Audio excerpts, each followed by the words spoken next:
அது எந்த விஷயத்தில் அசிங்கப்படுத்தப்படுகிறாங்களோ இல்லையோ, இந்த செக்ஸ் விஷயத்துல அது ரொம்ப பேட் ஸ்டேட்மெண்ட் இல்லைங்களா? வேகமா ஆரம்பிக்கிறாங்க, வேகமா முடிச்சிடுறாங்க. அப்படின்னா என்ன அர்த்தம்? கொஞ்ச நேரம் கூட தாக்கு பிடிக்க முடியாத அளவுக்கு உடல் பலவீனமா இருக்குன்னு அர்த்தம். அப்ப இதை எப்படி சரி பண்றது? கொட்டைப்பாக்கு. நம்ம சாதாரணமாக போடக்கூடிய வெற்றிலையோடு கூடிய கொட்டைப்பாக்கு.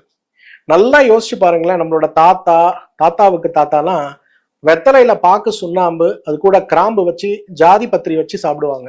நம்ம எல்லாம் யோசிப்போம் அது ஜீரணத்துக்குன்னு. இல்லைங்க, அந்த காலத்துல அவங்களுடைய முழு நேர பொழுதுபோக்கே பாலினம் தான்.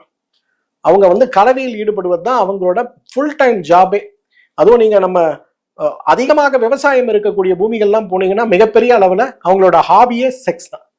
அப்ப அவங்களுக்கு எப்படி அந்த எனர்ஜி கிடைக்கும்? அந்த எனர்ஜி கிடைக்கிறதுக்காக தான் வெத்திலை, அந்த கொட்டைப்பாக்கை தூள் செய்து போடுவாங்க.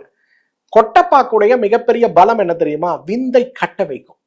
யாரெல்லாம் பெண்ணை பற்றி நினைத்தாலே, மனைவியை பற்றி நினைத்தாலே, அல்லது மனைவியை தொட்டாலே ஒரு செகண்ட்ல விந்து வெளியாகுதுன்னு நினைக்கிறீங்களோ அவங்களுக்கு எல்லாம் பெஸ்ட் ரெமெடி அது கொட்டைப்பாக்கு.